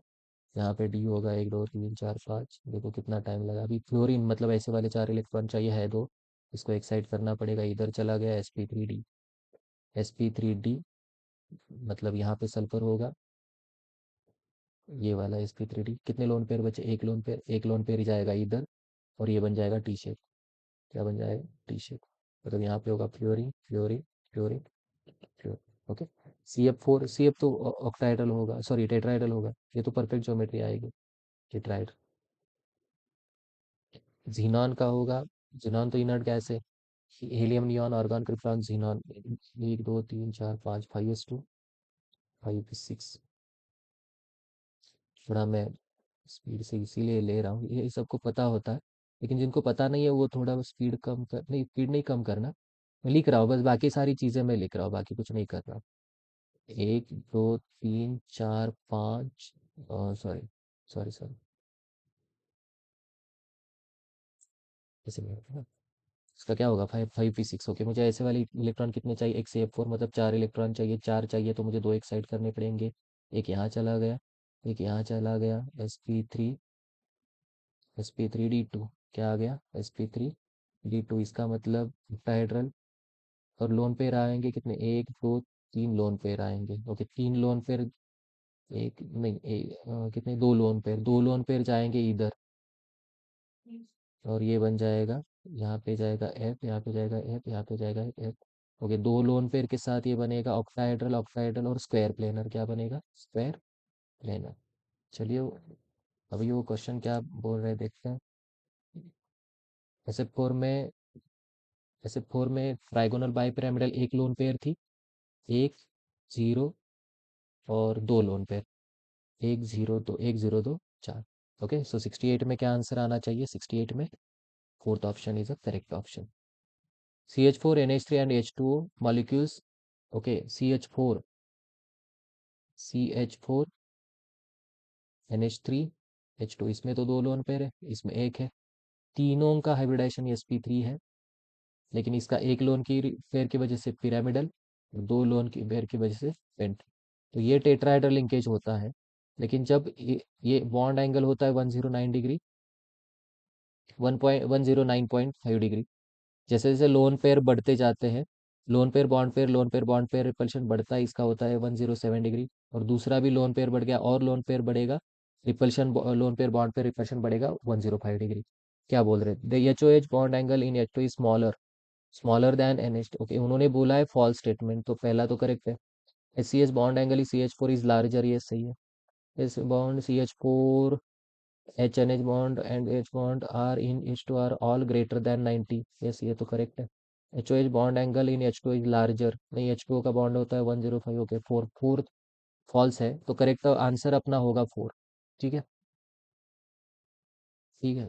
एक बार बॉन्डिंग का थ्योरी हो गया ना, और ये सारे ऑब्जेक्टिव जो इंपॉर्टेंट है वो हो गया ना, तो एग्जाम के इसको जितना प्रैक्टिस करोगे ना एग्जाम में, आपको इतना लिखना नहीं पड़ेगा, ठीक है। अभी वो ट्रिक भी है, मतलब हाइब्रिडेशन निकालने का, लेकिन अभी एनटीए का माइंड चेंज हो गया यार, वो बोल रहा है कितने D5 P5 बॉन्ड बनेंगे, कितना लोन पे आएंगे, ये क्या होगा, और उसका शेप ऐसे कहाँ होगा, और फिर डिस्टॉर्टेड कब होगा, ये सारी बातें चल रही है ना, इसीलिए कोर नॉलेज देखना। इलेक्ट्रॉनिक स्ट्रक्चर ऑफ O3, मैंने अभी भी पहले भी बताया था आपको कि इसमें कोऑर्डिनेट बॉन्ड होता है, ये तो सही है। इसमें देखो ऑक्टेट कंप्लीट नहीं है ना, because octet around O can not be expanded. Yes, तो 70 का ऑप्शन होना चाहिए, statement one is a correct and correct explanation, है ना। ऑक्टेट कंप्लीट नहीं हो रहा है, इसी वजह से होता है। H2 minus bond length, okay, अभी अभी अभी हमने देखो वो किया था ना, H2 का दो टोटल इलेक्ट्रॉन कितने हैं, दो, तो होगा sigma one H2, bond order कितना होगा, वन, 2 - 0/2, मतलब बॉन्ड होगा वन। H2 माइनस का अभी अभी हमने देखा था, sigma one s two sigma star one s one, तो बॉन्ड ऑर्डर तो इसकी आ रही थी 1/2, और H2 प्लस में bond order sigma one S ये भी आ रही थी। तो स्टेबल कौन था, स्टेबिलिटी, देखो स्टेबिलिटी का ऑर्डर देखते हैं, सबसे जितना बॉन्ड ऑर्डर ज्यादा उतना स्टेबल हो, तो H2, इसमें सिग्मा स्टार में ज्यादा इलेक्ट्रॉन है तो पहले स्टेबल आएगा H2 प्लस, और सबसे लास्ट में आएगा H2 माइनस। चलिए वो क्या पूछ रहे देखते, बॉन्ड लेंथ, ओके, अभी अभी मैंने बताया था आपको, bond length is inversely proportional to stability, तो इसको उल्टा करो, तो बॉन्ड लेंथ BL, इसको उल्टा करो, H2, H2 प्लस और H2 माइनस। ये बहुत ही इंपॉर्टेंट है, याद रखना क्वेश्चन। उन्होंने बॉन्ड लेंथ पूछा है मुझे, लेकिन बॉन्ड ऑर्डर तो यहाँ पे सेम आ रही है, तो उस टाइम में क्या देखना पड़ता है, स्टेबिलिटी, जिसमें स्टार वाले इलेक्ट्रॉन ज्यादा उसकी स्टेबिलिटी कम, तो H2 डिक्रीजिंग ऑर्डर है ना, सबसे हाईएस्ट कौन है, H2 minus, H2 minus H2 plus, और H2 फोर्थ ऑप्शन। सो 74 में क्या आना चाहिए, फोर्थ ऑप्शन आना चाहिए, ठीक है। नेक्स्ट क्वेश्चन क्या है देखते हैं, नेक्स्ट क्वेश्चन देखते हैं, n = 3, identify the incorrect match, okay, n = 3 है, l = 3 तो नहीं हो सकता, when n = 3 l cannot be 3, okay, ये तो करेक्ट है। 5l3 है तो m3 पॉसिबल नहीं, l2 है तो m कैनॉट बी 3, b भी सही है, ठीक है। n = 4, l = 2, okay, so when l = 2, s तो प्लस हाफ माइनस हाफ होता है, तो ये इनकरेक्ट है। तो अपना आंसर है थर्ड ऑप्शन, सी ऑप्शन। सो C3 ये अपना इनकरेक्ट आ रहा है, ठीक है, 72 में C। If the speed of the electron, if the speed of the electron in Bohr's orbit of hydrogen atom is x, speed मतलब velocity, velocity Vn का formula क्या है, 2.186 इंटू 10⁻⁶ Z/n मीटर पर सेकेंड, ये अपना फार्मूला होता है ना, तो Vn डायरेक्टली प्रोपोर्शनल टू, क्या पूछ रहा है, first orbit of hydrogen, third Bohr's orbit, okay, hydrogen ही बात करिए तो एटॉमिक नंबर तो 1 होता है, तो Vn is directly Vn, so V1, 1 का स्पीड दिया है ना, speed of electron goes first orbit, तो वह Vn/V3 = 3/1, तो V1 कितना दिया, x, x/V3 = 3, सो V3 x/3, x/3 मतलब ऑप्शन होगा सेकंड ऑप्शन, ओके। तो बहुत इजी क्वेश्चन, एक सेकंड इसको थोड़ा हटा देता हूँ मैं। चलिए आगे बढ़ते हैं।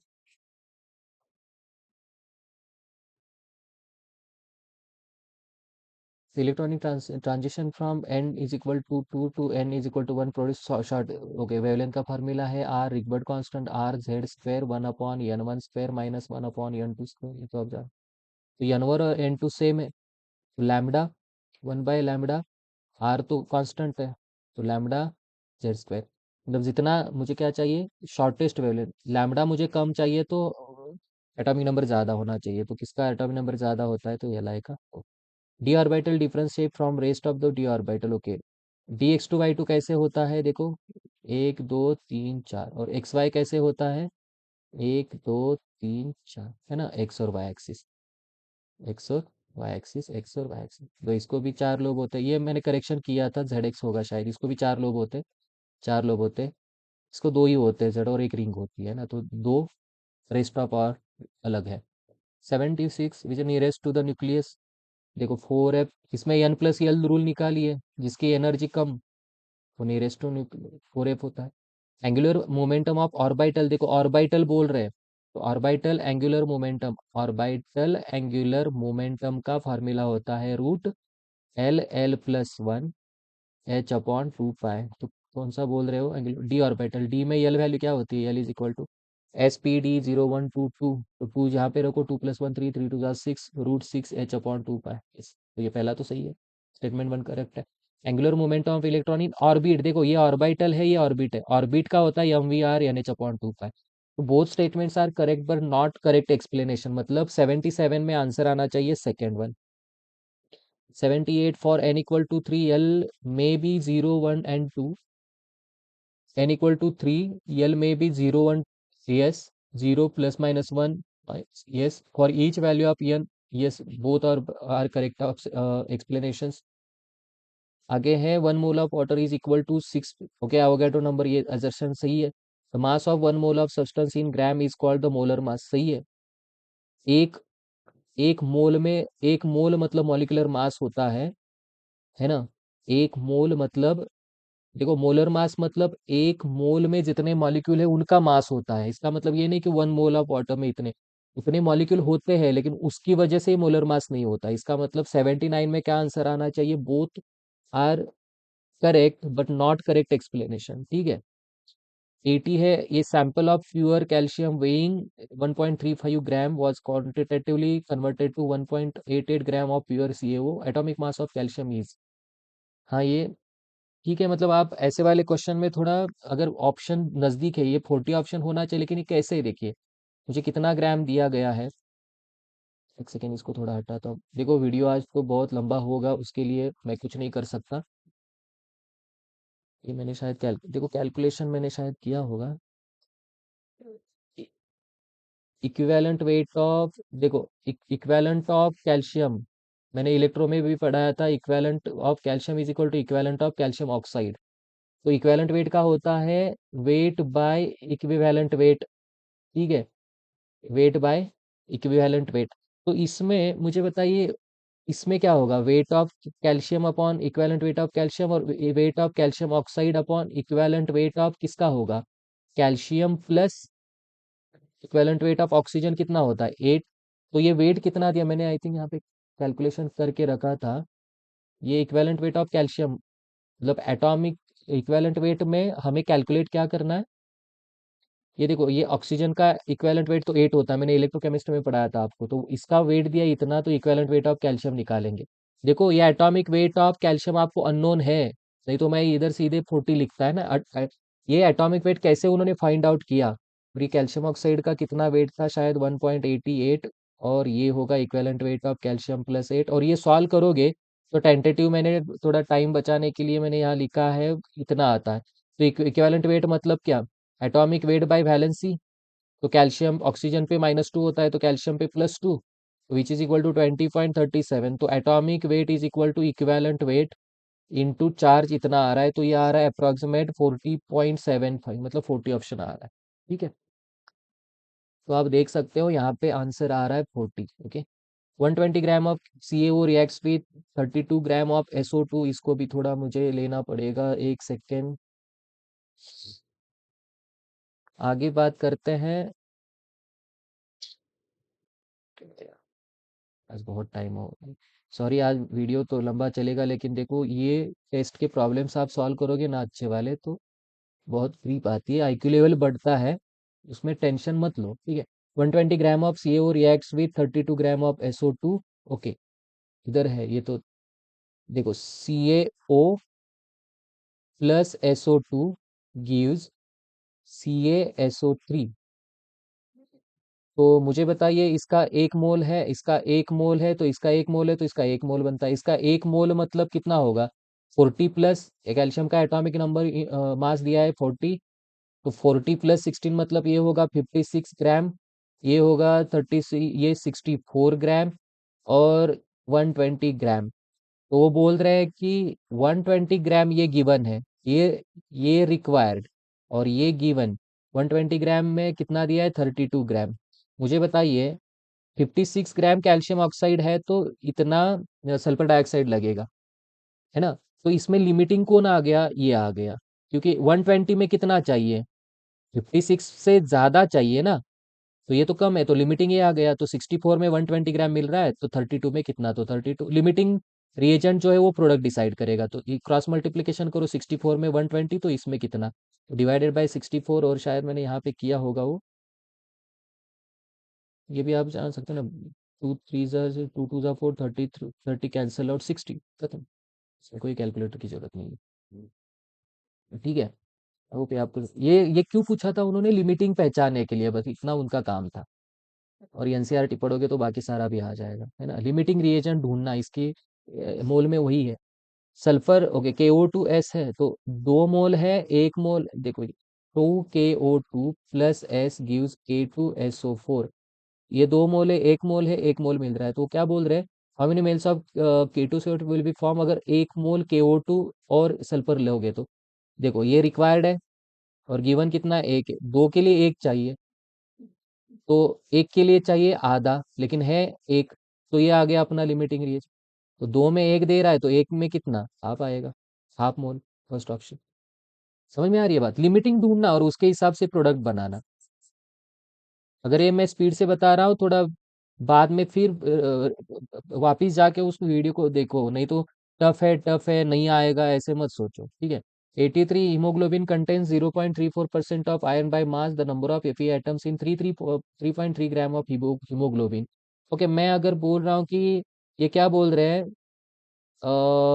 100% मतलब क्या, 100 ग्राम हीमोग्लोबिन Hb में 0.34 ग्राम Fe है, तो मुझे बताइए मोलर मास के लिए क्या लगता, अगर मैं एक एटम कंसीडर करूं, एटॉमिसिटी, एक एटम कंसीडर करूं, तो कितना होता है एटॉमिक वेट, 56 ग्राम Fe में कितना आएगा, 100 × 56 डिवाइडेड बाय 0.34 आएगा। वही होगा हीमोग्लोबिन का मोलर मास। तो ये मैंने शायद यहाँ पे किया होगा, ये आ रहा है 116,470 टेंटेटिव आ रहा है ग्राम, है ना। ये मल्टीप्लीकेशन आप करोगे तो हो जाए। तो ये आ गया मॉलिक्यूलर वेट। तो नंबर ऑफ एटम्स का फार्मूला क्या होता है, wait by molecular weight into Avogadro number into atomicity. तो एटॉमिसिटी तो पहले से ही हमने 1 एज्यूम की है, तो वेट कितना है बताइए, कितने ग्राम में हमें पूछा गया है वो, कहाँ बताओ, 3.3 ग्राम, ओके 3.3। मॉलिक्यूलर वेट कितना आ गया, 1607 इंटू एवोगैड्रो नंबर कितना आ गया, और एटॉमिसिटी तो 1 है। और इसको सॉल्व करोगे तो आपका शायद इतना आ रहा है, 1.2 into 10⁻20, 1.2 into 10⁻20, 1.2 to 10⁻20, third option. For the following reaction, मैं अभी मैं बोल रहा हूँ, ठीक है, डिस्कशन में क्योंकि मैंने वो थियरी भी मैं साइड बाय साइड पढ़ा रहा हूँ, नहीं तो आप अगर पेज पे सॉल्व करोगे तो 50 मिनट्स अप्रोक्स आप मान सकते हो, ठीक है। तो ये बोल रहे हैं कि 445 ग्राम ये कंपाउंड लेने के बाद कितना मास ऑफ वाटर मिलेगा। अब देखो ये 2 मोल है, तो ये 110 मोल मिल रहा है। 2 मोल मतलब इसका मॉलिक्यूलर वेट देखो, C57H110O6, तो 57 × 12 प्लस 110 × 1 और 16 × 6, इसका सम अप करोगे तो ये शायद, एक सेकेंड, इसका सम मैंने कहीं तो किया था।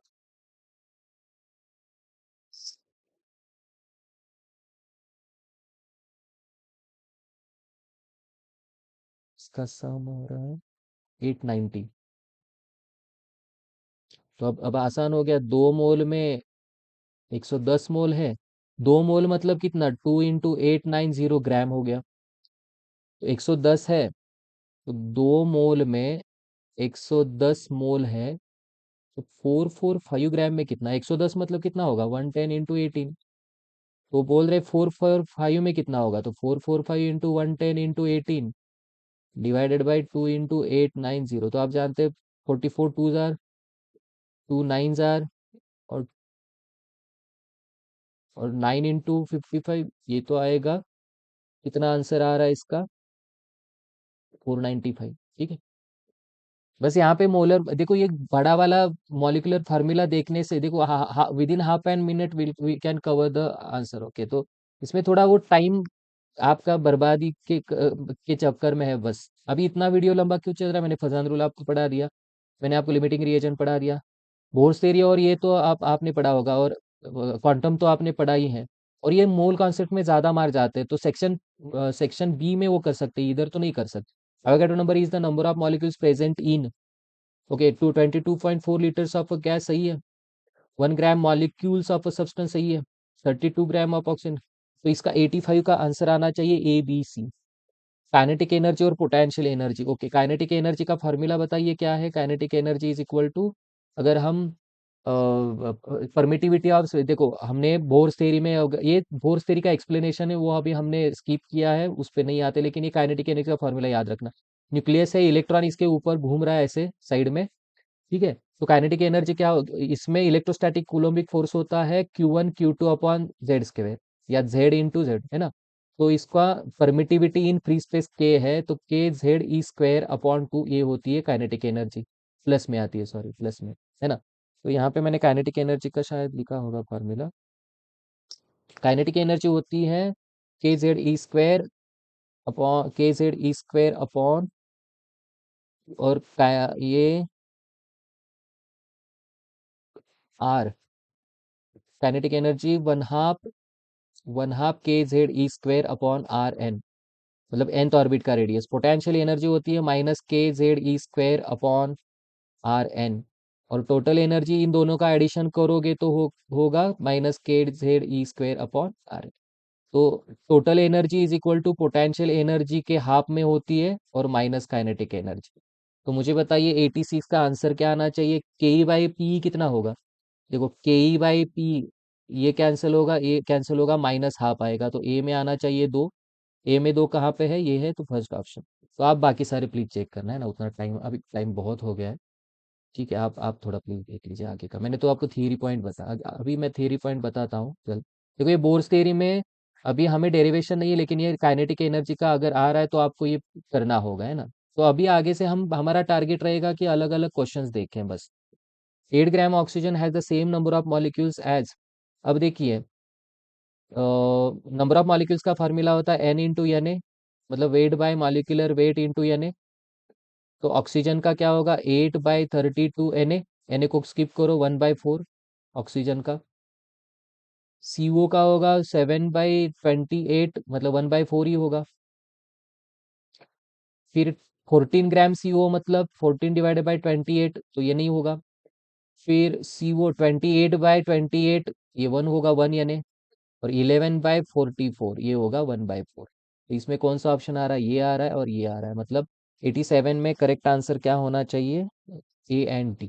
A and uncertainty in position and momentum are equal। uncertainty in momentum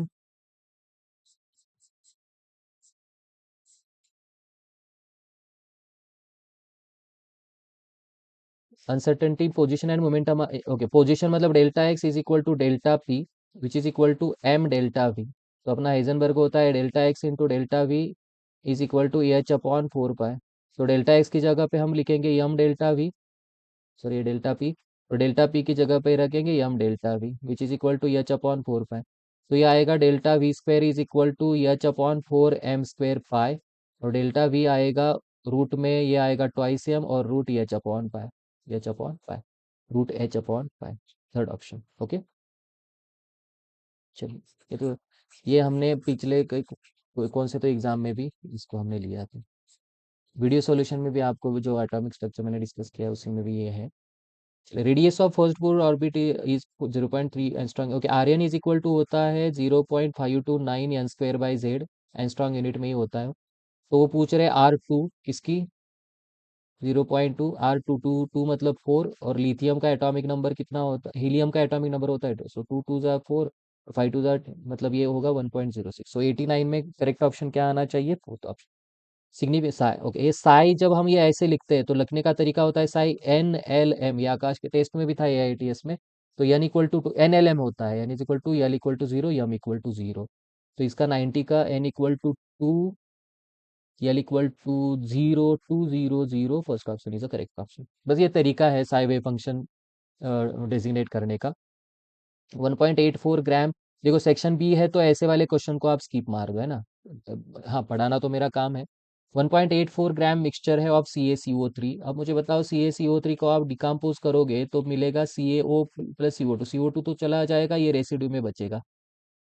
और MgCO3 को आप हीट करोगे तो MgO प्लस CO2 चला जाएगा, ये रेसिड्यू में बचे। तो ये बोल रहे हैं कि रेसिड्यू जो बचा है वो बचा है कितना, 0.96 ग्राम। तो बोल रहे हैं ये MgCO3 परसेंटेज बाय मास कितना होगा। चलिए, तो मिक्सचर कितना है, 1.84। मान लो मैंने इसको x मान लिया, तो ये होगा 1.84 माइनस एक्स, क्योंकि मिक्सचर का मास है 1.84। मैंने अगर x मान लिया तो ये, तो x में कितना रेसिड्यू आ रहा है, कितना आ रहा है रेसिड्यू, कैल्शियम ऑक्साइड। तो कैल्शियम कार्बोनेट कितना होता है, कैल्शियम 40 कार्बन 12, और ये 100 ग्राम होता है। तो 100 ग्राम में ये आना चाहिए 56 ग्राम। तो x ग्राम में कितना होगा, 56 इंटू एक्स डिवाइडेड बाय 100। और ये कितना होगा, MgCO3 का शायद मैंने किया होगा यहाँ पे, हाँ 80, इसका होता है 84, और 84 में ये आता है 40। तो 84 में इतना, तो ये आएगा 40 into 1.84 minus x divided by 80। Okay, तो इतना आ गया रेसिड्यू, रेसिड्यू आ गया, और इतना रेसिड्यू, इसका सम आएगा 0.96। तो इससे आप ये सॉल्व करके x निकालोगे तो x आ रहा है 1। तो मुझे बताओ, x 1 आ रहा है, अगर x 1.84 ग्राम आता तो 100% उसमें कैल्शियम कार्बोनेट होता, 100%।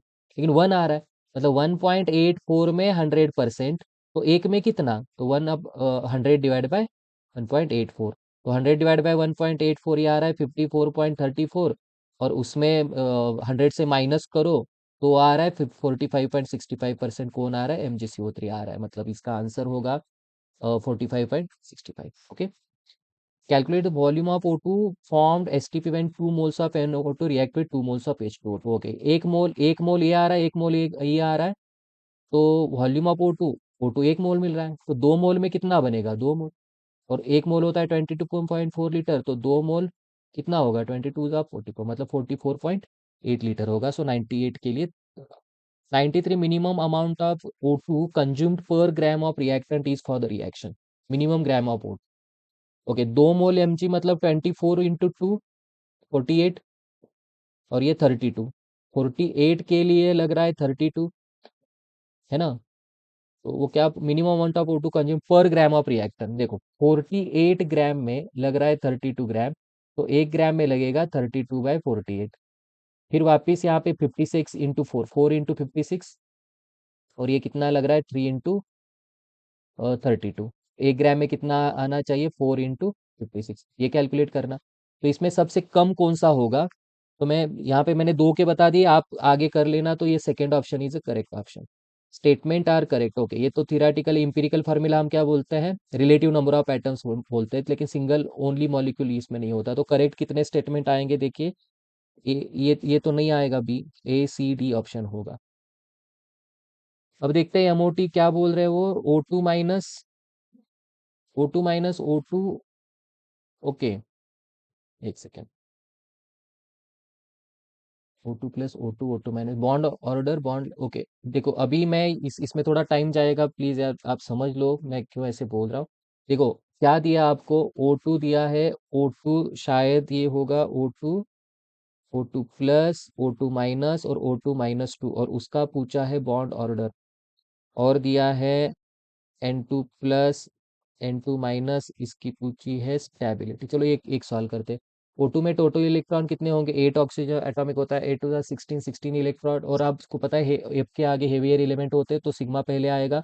तो सिग्मा 1s2, सिग्मा*1s2, सिग्मा 2s2, सिग्मा*2s2, और पहले सिग्मा 2p z आता है 2। कितने हो गए, 1 2 3 4 5 5 10, और ये होगा π2px इक्वेलन टू π2py 2 और 2, तो 1 2 3 4 5 6 7, 7 2 14, और ये होगा π*2px, π*2py, और 2 2, 1 2 3 4 5 6 7 8, 8 हो गए क्या, सॉरी एक सेकेंड, एक एक चाहिए इसमें, 18 चाहिए ना, तो इसमें एक होना चाहिए, इसमें एक होना चाहिए। तो चलो O2 का बॉन्ड ऑर्डर देखो, बिना स्टार वाले कितने, 1 2 3 4 5, 10 - 2 4 6 डिवाइड बाई 2, 4/2, तो बॉन्ड ऑर्डर आ गया। अब देखो O2 प्लस में एक कम होगा, एक किसमें से कम होगा, तो स्टार वाले में कम होगा, इसका मतलब 10 - 5/2, ये होगा 2.5। O2 - 1 बढ़ेगा, किस में बढ़ेगा? स्टार वाले में बढ़ेगा। इसका मतलब ये होगा 10 - 7/2, मतलब ये होगा 1.5। और O2 - 2 और स्टार वाले में बढ़ेगा, मतलब 10 - 8/2 1। तो जितनी बॉन्ड ऑर्डर पूछा है, तो वो देखो क्या होगा order. O2 plus greater than O2, greater than O2 - greater than O2 - O2 plus O2, O2 - O2 2 ये पहला करेक्ट है। दूसरा पूछ रहे बॉन्ड लेंथ, तो bond order inversely proportional to bond length, खत्म। फिर स्टेबिलिटी पूछ रहे हैं, तो इसी में देखो बॉन्ड ऑर्डर कितनी होगी। N2 प्लस में इलेक्ट्रॉन कितने होंगे? N2 प्लस 7 to the 14, 14 में से एक मतलब 13। देखो 1 2 3 4 5 6 7, 7 to the यहाँ तक होगा N2 का। चलो बताओ N2 प्लस मतलब निकलेगा किस में से? चलो N2 का बताओ पहले, N2 का। N2 का होगा बिना स्टार वाले, 1 2 3 4 5, 5 to the 10, 2 और 2 4, 6/2 3 बॉन्ड ऑर्डर आएगा। अब N2 प्लस का, N2 प्लस मतलब एक निकालोगे तो इससे निकलेगा 9 बिना स्टार वाले से, तो ये आएगा 2.5। और N2 - एक बढ़ेगा, किस में बढ़ेगा? स्टार में बढ़ेगा। ये देखो ये स्टार में बढ़ेगा, मतलब ये होगा 10 - 5/2, मतलब ये आएगा 2.5। देखो बॉन्ड ऑर्डर सेम आ रही है, तो ज्यादा सिग्मा स्टार मतलब स्टार वाले इलेक्ट्रॉन इसमें है, तो N2 - is less stable then. और इसका रिवर्स करोगे तो बॉन्ड लेंथ आएगी, इसका रिवर्स करोगे तो बॉन्ड लेंथ आनी चाहिए। ठीक है, शायद मैंने यहाँ पे लिखा होगा वो 90। तो इसमें उन्होंने क्या पूछा था? इनकरेक्ट ऑर्डर पूछी थी, तो ये बॉन्ड ऑर्डर तो सही है, बॉन्ड लेंथ उसका बिल्कुल उल्टा करो, सही है। N2 - और इसमें स्टेबिलिटी किसकी ज्यादा आई थी? एक सेकेंड। N2 - की स्टेबिलिटी आई, N2 - की कम आई थी स्टेबिलिटी, N2 - क्योंकि उसमें स्टार के इलेक्ट्रॉन ज्यादा थे। N2 - की स्टेबिलिटी ज्यादा थी, और उसकी हाँ, अगर उसकी स्टेबिलिटी ज्यादा है तो बॉन्ड लेंथ उसकी कम होनी चाहिए, तो फोर्थ इज इनकरेक्ट, तो अपना आंसर होना चाहिए fourth. Following species are hyper, hyper मतलब हाइपर होते हैं ना, तो ज्यादा होते हैं। ज्यादा मतलब Cl में देखो 4 O, 4 4 16, तो एक तो होगा। Bf3 नहीं होगा, 6 इलेक्ट्रॉन। SO4 तो होगा। सल्फेट में देखो डबल बॉन्ड हो, डबल बॉन्ड हो, देखो hyper 1 2 3 1 2 1 2 3 4 5 12 electron, hyper violent. CO3 नहीं होगा, तो इसका आंसर आना चाहिए 1 3, मतलब सेकेंड ऑप्शन। सो 96 में आना चाहिए सेकेंड ऑप्शन।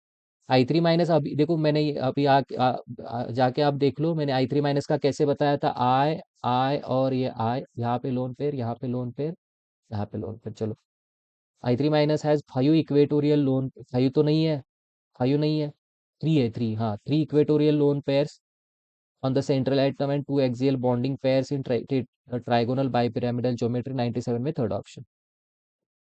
देखो इतना एफर्ट्स लेते हैं तो आगे आगे थोड़ी जर्नी आसान होती है। Select true and false statement for compound P&Q। Okay, ये फिनॉल है, ये अल्कोहल है। P&Q आर पोजिशन, पोजिशन का सवाल ही नहीं है, पोजिशन तो सेम फंक्शनल ग्रुप होना चाहिए। सेकेंडरी अल्कोहल P इज नहीं, ये तो फिनॉल है। Q is primary alcohol, yes. तो false false true, third option. ठीक है, 99 देखते हैं। Conformers are result by the rotation about single bond, true. Conformers can easily, conformers can easily interconverted, yes true. Can नहीं, cannot be isolated होना चाहिए, मतलब false, true to false, मतलब second option. ठीक है, चलिए लास्ट क्वेश्चन, आज बहुत हेवी हो गया पेपर यार, कोई बात नहीं, कुछ अलग करने के लिए अलग करना चाहिए। देखो कार्बोकैटायन बोल रहे हैं यहाँ पे, ये कौन है? हमें इधर ही बता देता हूँ। CD बॉन्ड, CH बॉन्ड तोड़ने में मुझे कम एनर्जी लगती है than CD bond than CT bond.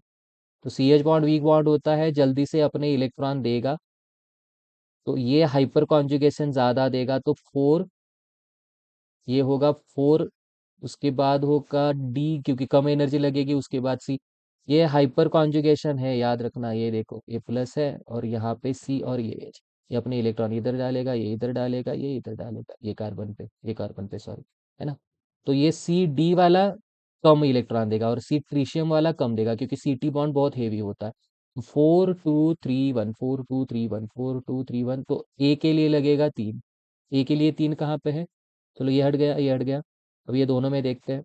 चलो यहाँ पे देखो 3 अल्फा एच इधर है और 3 अल्फा नहीं, हाँ ये भी 3 देखो। कई बच्चे क्या करते हैं, ये अल्फा एच में काउंट नहीं करते। कौन सा मैं बता रहा हूँ देखो, मैं ये बता रहा हूँ, ये अगर कार्बन है ऐसे, तो यार ये देखो ना, ये एच और ये एच, ये तो भी अल्फा एच है, ये भी सारे देते हैं इलेक्ट्रॉन अपने। तो ये अल्फा एच यहाँ पे 3 3 6 हो गए। यहाँ पे अल्फा एच कितने हो गए? 3। ये तो मेटा में है, हाइपर कॉन्जुगेशन और तो पैरा में लगता है, तो इसमें प्लस आई लगेगा, इसमें प्लस एच लगेगा। और रिजोनेंस से ज्यादा हाइपर कॉन्जुगेशन इंडक्टिव है, पता है आपको। तो इसका सबसे ज्यादा अल्फा एच वाला कौन सा है? एक।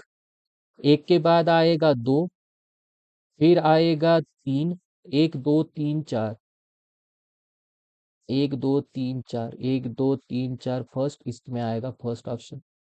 देखो 3 अल्फा एच, एक ही यहाँ पे अल्फा एच, एक अल्फा एच। ये देखो एच और एच, 2 अल्फा एच और 0 अल्फा एच।